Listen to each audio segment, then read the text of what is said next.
Everybody good? Everybody good?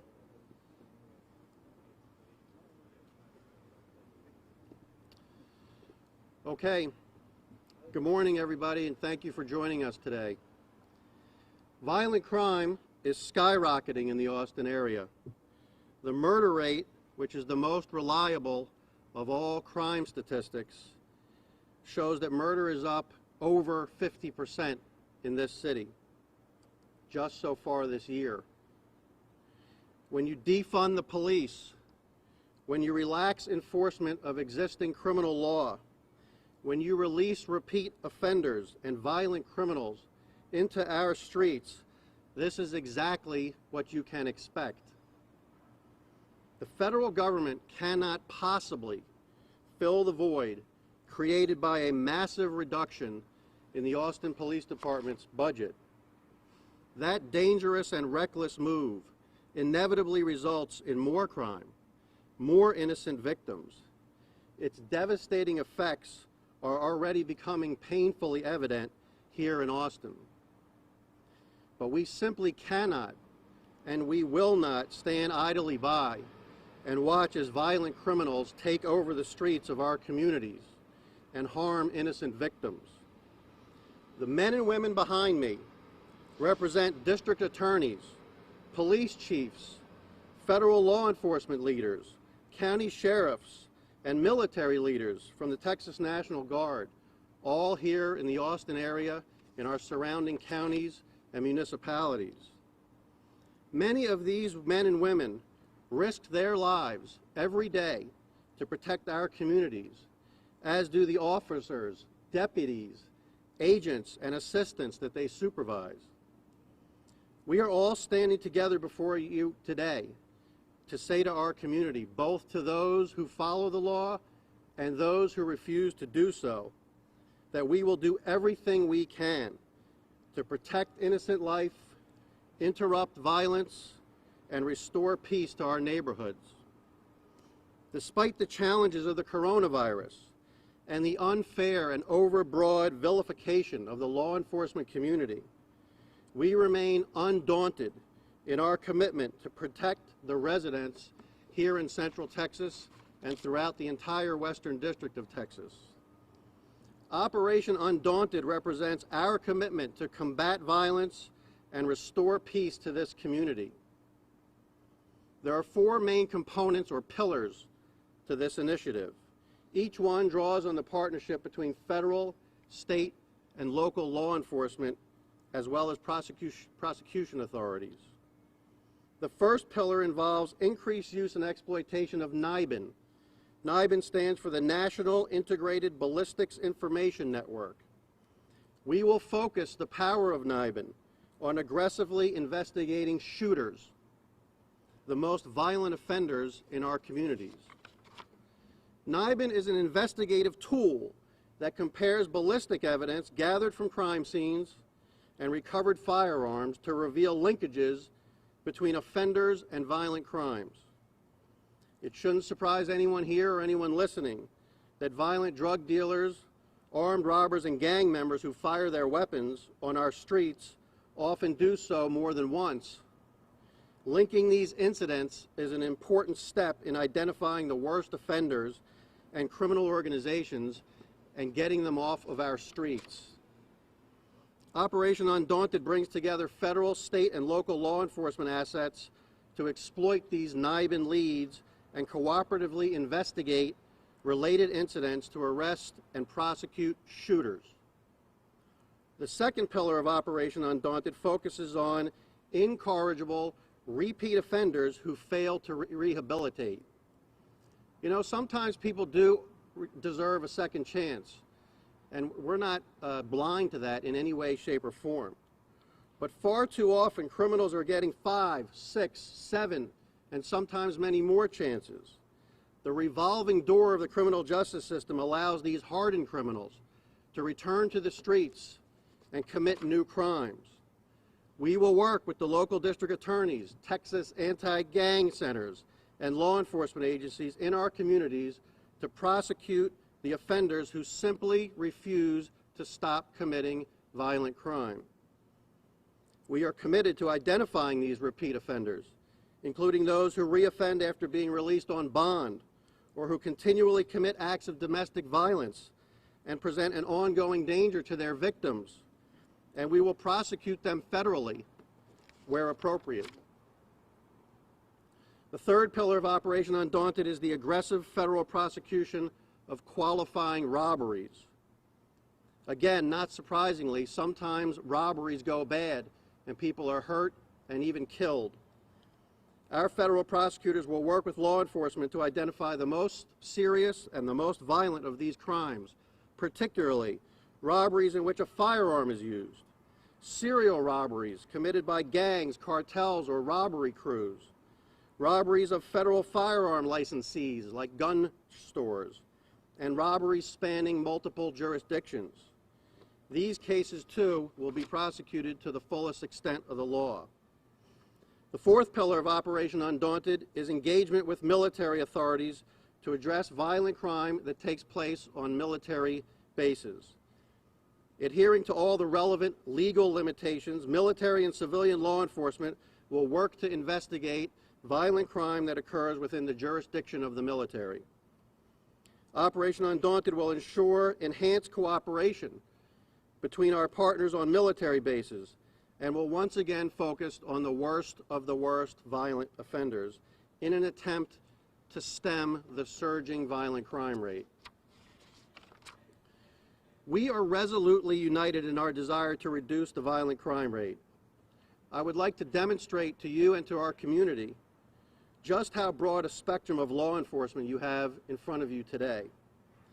These folks behind me are the people who want to protect law-abiding residents, preserve life, promote peace, and punish those who prey on our weak and vulnerable residents. These are your admirable and courageous leaders, and everyone standing here today is dedicated to the mission of promoting public safety.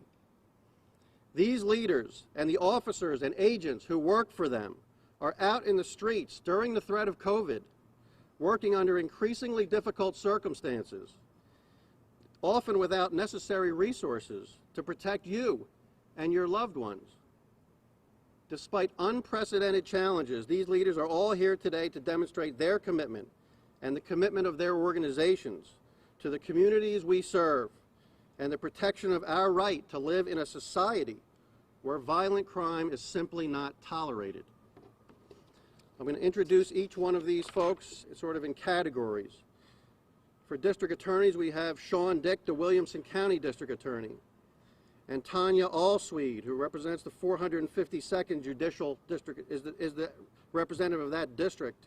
It covers Edwards, Kimball, Mason, McCulloch, and Menard counties. We have police chiefs and sheriffs here today. Brian Manley, the Austin Police Department Chief. Alan Banks, the Round Rock Police Department Chief. David Carter, the University of Texas Police Department Chief. Mike Harmon, Cedar Park Police Chief. Tom Radford, the Lakeway Police Chief. Jeff Barnett, the Kyle Police Chief. Jessica Robledo, the Pflugerville Police Chief. And Dwayne Shaw, the Chief Deputy at the San Saba Sheriff's Office. For the state of Texas, another one of our great partners, we have Steve McCraw, the Director of the Texas Department of Safety. Todd Snyder, the Regional Director of the Central Texas Region of DPS, and Dwight Mathis, the Chief of the Texas Highway Patrol. And of course, we have our federal partners here. Chris Combs, who's the Special Agent in charge of the FBI. Susan Parmelo, who is the United States Marshal for the entire Western District of Texas. Shane Folden, the Special Agent in charge for Homeland Security Investigations. Dante Surianello, Assistant Special Agent in charge of the Drug Enforcement Agency. Stephen Cam, Assistant Special Agent in charge of the FBI. Roderick Benton, Assistant Special Agent in charge of IRS Criminal Investigations. Tim Davis, Resident Agent in charge of the Drug Enforcement Agency here in Austin. Brian Gardner, Resident Agent in charge of the Bureau of Alcohol, Tobacco, and Firearms and Explosives here in Austin. Steve Hampton, the Resident Agent in charge of the United States Secret Service here in Austin. We also have Captain Barry Elliott from the Texas National Guard General Counsel's Office. And finally, we have representatives from my office's leadership as well. Ashley Hoff, who is our first United States Assistant United States Attorney. Christina Playton, who is our criminal chief for the entire district, and Sarah Winarka, who's the chief of our major crimes. As I said in the beginning, we cannot make up for the lack of support for our law enforcement partners, but we will never abandon our mission to protect the law-abiding people of our community. And we will most certainly not do so now during these most trying of times. And that's the message we need to get to our community today. You should know that today's announcement here in Austin is the first related to Operation Undaunted, and we plan on rolling this same program out elsewhere in the district. That's all of my remarks for today. I'm willing to take a few questions if you have any.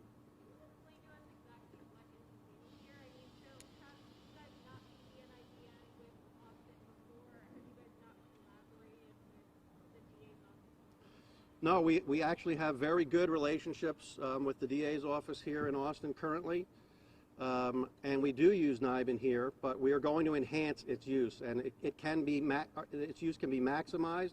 We can put more people on that project of really looking for ties between crime guns, ballistics evidence at crime scenes, and we're going to work with our federal, local, and state partners together to try to do that. Again, NIBIN is a tremendous tool. It has produced many, many cases throughout the country and in our district. It's being used particularly well in San Antonio now, and we hope to enhance it here in the same kind of way we're using it in San Antonio. Austin is not the most dangerous city in Texas. Like the number 40 homicides we've had this year, I think San Antonio has had twice that many homicides this year. I mean, why focus these resources on Austin, another city with higher crime? Well, it's not just the gross number of homicides, it's the precipitous rise in it that's particularly concerning. You look at that chart, you don't want to live in a community where the homicide rate is going up by more than 50%, and we have an absolute duty to try to stem that tide. You know, Austin is growing a tremendous amount, it has been for a long time. We're becoming a big city with big city problems. We don't want to have big city problems like they do in other places where the homicide rate's out of control. Now is the time to act, not when that number instead of 40 or 60 is 140 or 160. And every single victim that's on that chart, their lives are extremely important, and their civil rights and all of the things that they could enjoy are extinguished when they're killed.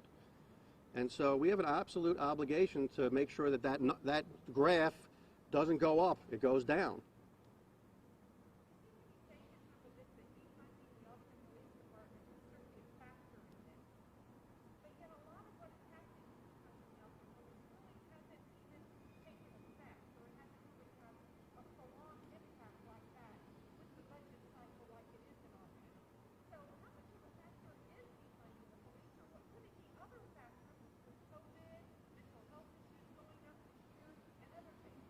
Well, again, I can't tell you that there aren't other factors.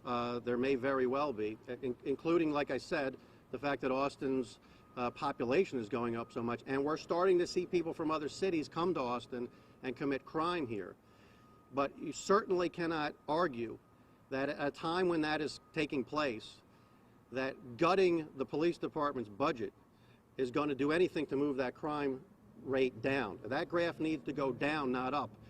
You don't move it down by taking resources away from the people whose job it is to go out in these streets and try to stop people from getting hurt. That's just common sense.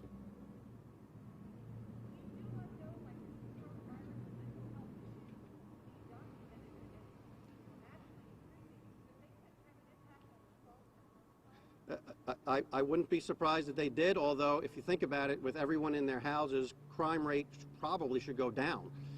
If people aren't out and about and doing things. So I don't know the answer to that. We don't have a way of statistically determining whether COVID is responsible or to what percentage it might be responsible.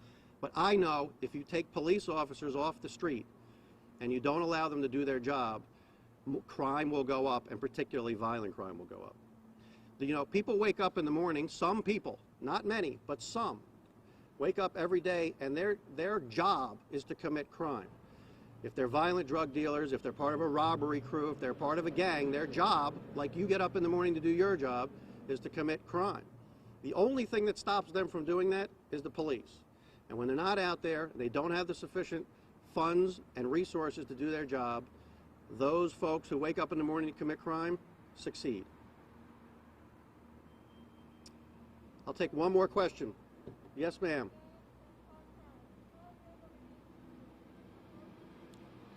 You know, we have seen an increased rise in gangs and cartel activity, I think, in all of Central Texas.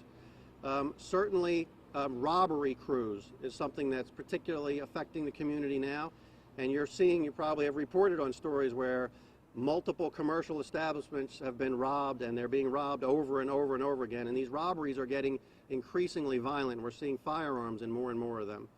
That's a prescription for people getting killed. And again, that's why Operation Undaunted will focus on those types of cases and try to get those robbery crews, who are sometimes coming from other cities like Houston, to prey upon our citizens here to get them off the streets.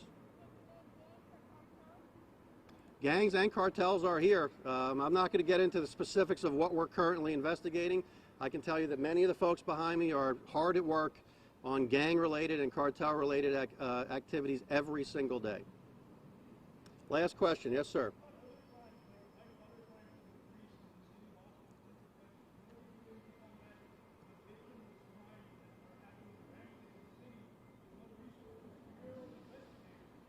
So that's a good question, and you know, white-collar crime is not a victimless crime, as it turns out. People say that sometimes, and we are hard at work in that building every day, and so are many of the people behind me fighting white-collar crime. It's not a victimless crime when people lose their savings, and there are victims, absolutely, but they're alive.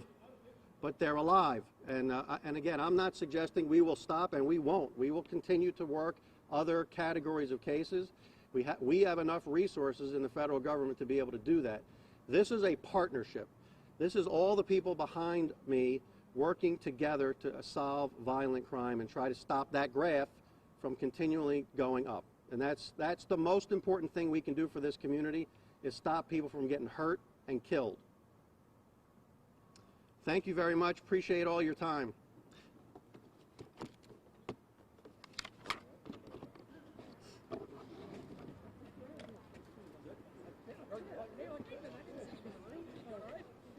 Good job. Yeah.